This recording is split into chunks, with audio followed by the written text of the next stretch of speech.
ಸ್ನೇಹಿತರೆ, ಏಕಾದಶಿ ವ್ರತಕ್ಕೆ ಹೆಚ್ಚಿಗೆ ಮಹತ್ವವನ್ನು ನೀಡಲಾಗುತ್ತೆ. ಪ್ರತಿ ತಿಂಗಳು ನಾವು ಶುಕ್ಲ ಪಕ್ಷದಲ್ಲಿ ಮತ್ತು ಕೃಷ್ಣ ಪಕ್ಷದಲ್ಲಿ ಏಕಾದಶಿ ವ್ರತವನ್ನು ಆಚರಿಸ್ತಾ ಇರ್ತೀವಿ. ಈ ಏಕಾದಶಿ ವ್ರತದ ದಿನ ವಿಷ್ಣುವನ್ನು ಪೂಜಿಸೋದ್ರ ಜೊತೆಗೆ ಉಪವಾಸ ವ್ರತವನ್ನು ಕೂಡ ಮಾಡ್ತೀವಿ.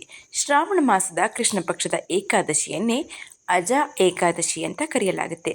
ಈ 2025ರ ಅಜ ಏಕಾದಶಿಯನ್ನು ಆಗಸ್ಟ್ 19ರಂದು ಮಂಗಳವಾರ ಅಂದರೆ ನಾಳೆ ಆಚರಿಸಲಾಗುತ್ತೆ.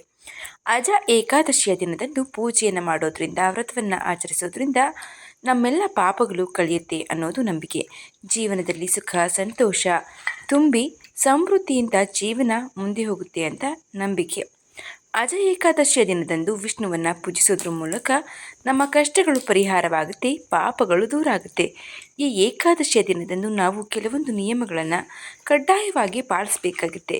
ತಿಳಿಯದೋ ತಿಳಿದೆಯೋ ಕೂಡ ನಾವು ಕೆಲವೊಂದು ತಪ್ಪುಗಳನ್ನು ಮಾಡಬಾರದು. ಹಾಗಾದರೆ ಬನ್ನಿ, ಯಾವ ತಪ್ಪುಗಳನ್ನು ಅಂದರೆ ಯಾವ ನಿಯಮಗಳನ್ನು ಪಾಲಿಸಬೇಕು ಅಂತ ತಿಳಿಯೋಣ. ನಮಸ್ಕಾರ, ಎಲ್ಲರಿಗೂ ಮಾನು ಮನೋಜ್ ಕನ್ನಡ ಯೂಟ್ಯೂಬ್ ಚಾನಲ್ಗೆ ಸ್ವಾಗತ. ಸ್ನೇಹಿತರೆ, ಧಾರ್ಮಿಕ ನಂಬಿಕೆಗಳ ಪ್ರಕಾರ ಏಕಾದಶಿಯ ದಿನದಂದು ನಾವು ಕೂದಲು ಮತ್ತು ಉಗುರುಗಳನ್ನು ಕತ್ತರಿಸಬಾರದು. ಈ ದಿನ ಕ್ಷೌರ ಮಾಡುವುದನ್ನು ಕೂಡ ಅಶುಭ ಅಂತ ಕರೆಯಲಾಗುತ್ತೆ. ಅಜ ಏಕಾದಶಿಯ ದಿನದಂದು ಈ ತಪ್ಪನ್ನು ಮಾಡೋದ್ರಿಂದ ಪೂಜೆಯ ಯಾವುದೇ ಫಲ ನಮಗೆ ಸಿಗೋದಿಲ್ಲ. ಇಷ್ಟೇ ಅಲ್ಲದೆ ವಿಷ್ಣು ದೇವನಿಗೆ ಪ್ರಿಯವಾದ ವಸ್ತುಗಳಲ್ಲಿ ತುಳಸಿ ಪ್ರಮುಖವಾದದ್ದು. ಅಜ ಏಕಾದಶಿಯ ದಿನ ತುಳಸಿ ದೇವಿಯು ವಿಷ್ಣುದೇವನನ್ನು ಒಲಿಸಿಕೊಳ್ಳಲು ವ್ರತವನ್ನು ಮಾಡ್ತಾ ಇರ್ತಾಳೆ ಅಂತ ನಂಬಿಕೆ. ಹಾಗಾಗಿ ಈ ದಿನ ತುಳಸಿಯನ್ನು ಕೀಳೋದಾಗಲಿ ಅಥವಾ ಮುಟ್ಟುವುದಾಗಲಿ ಮಾಡಬಾರ್ದು. ಇದರಿಂದ ಆಕೆಯ ವ್ರತಕ್ಕೆ ಭಂಗ ಬರುತ್ತೆ ಅನ್ನೋದು ಕೂಡ ನಂಬಿಕೆ. ಒಂದು ವೇಳೆ ನಮಗೆ ಏಕಾದಶಿಯ ಪೂಜೆಗೆ ತುಳಸಿ ಅಗತ್ಯವಿದ್ದರೆ ಏಕಾದಶಿಯ ವ್ರತದ ಹಿಂದಿನ ದಿನವೇ ತುಳಸಿಯನ್ನು ಪೂಜೆಗಾಗಿ ಕಿತ್ತಿಟ್ಕೊಳ್ಬಹುದು.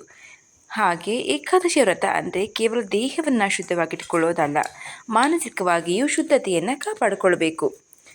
ಇಷ್ಟೇ ಅಲ್ಲದೆ ಯಾರನ್ನಾದರೂ ಟೀಕಿಸುವುದಾಗಲಿ, ಕೆಟ್ಟದಾಗಿ ಮಾತನಾಡೋದಾಗಲಿ, ಸುಳ್ಳು ಹೇಳುವುದಾಗಲಿ, ಕೋಪ ಮತ್ತು ದ್ವೇಷದ ಭಾವನೆಯನ್ನು ಇಟ್ಟುಕೊಳ್ಳೋದಾಗಲಿ ಮಾಡಬಾರ್ದು. ಈಗೆಲ್ಲ ನಮ್ಮ ಮನಸ್ಸಿನಲ್ಲಿ ಭಾವನೆಯನ್ನು ಇಟ್ಟುಕೊಂಡು ಪೂಜೆಯನ್ನು ಮಾಡೋದ್ರಿಂದ ಯಾವುದೇ ಫಲ ಸಿಗೋದಿಲ್ಲ. ಇಷ್ಟೇ ಅಲ್ಲದೆ ಈ ಅಜ ಏಕಾದಶಿಯ ದಿನ ಅನ್ನ ಅಥವಾ ಅನ್ನಕ್ಕೆ ಸಂಬಂಧಿಸಿದ ಯಾವುದೇ ಆಹಾರವನ್ನು ಸೇವಿಸಬಾರದು. ಈ ದಿನ ಅನ್ನವನ್ನು ಸೇವಿಸುವುದರಿಂದ ನಮಗೆ ಯಾವುದೇ ರೀತಿಯಾದ ವ್ರತದ ಪ್ರಯೋಜನಗಳು ದೊರೆಯುವುದಿಲ್ಲ. ಹಾಗಾಗಿ ಬೆಳ್ಳುಳ್ಳಿ, ಈರುಳ್ಳಿ, ಮಾಂಸ, ಮದ್ಯ, ತಾಮಸಿಕ ಆಹಾರವನ್ನು ಸೇವಿಸಬಾರದು. ಇಂತಹ ತಾಮಸಿಕ ಆಹಾರವನ್ನು ಸೇವಿಸೋದ್ರಿಂದ ದೇಹ ಮತ್ತು ಮನಸ್ಸು ಅಶುದ್ಧ ಅಂತ ಅನಿಸ್ಕೊಳ್ಳುತ್ತೆ. ಅಷ್ಟೇ ಅಲ್ಲದೆ ಈ ಏಕಾದಶಿಯ ದಿನದಂದು ಹಗಲಿನಲ್ಲಿ ಮಲಗಬಾರದು. ಒಂದು ವೇಳೆ ನಿಮಗೆ ಸಾಧ್ಯವಾದರೆ ರಾತ್ರಿ ಸಮಯದಲ್ಲೂ ಮಲಗದೆ ದೇವರ ಧ್ಯಾನವನ್ನು ಮಾಡಲು ಪ್ರಯತ್ನ ಮಾಡಿ.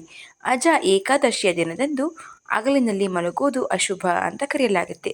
ಹಾಗಾಗಿ ಈ ಸಮಯದಲ್ಲಿ ಮಲಗುವ ಬದಲು ದೇವರ ಧ್ಯಾನವನ್ನು ಮಾಡೋದು ತುಂಬಾ ಉತ್ತಮ. ಅಜ ಏಕಾದಶಿಯ ದಿನ ನಾವು ಕೆಲವೊಂದು ತಪ್ಪುಗಳನ್ನು ಮಾಡಲು ಹೋಗಬಾರ್ದು. ನೀವು ಈ ತಪ್ಪುಗಳನ್ನು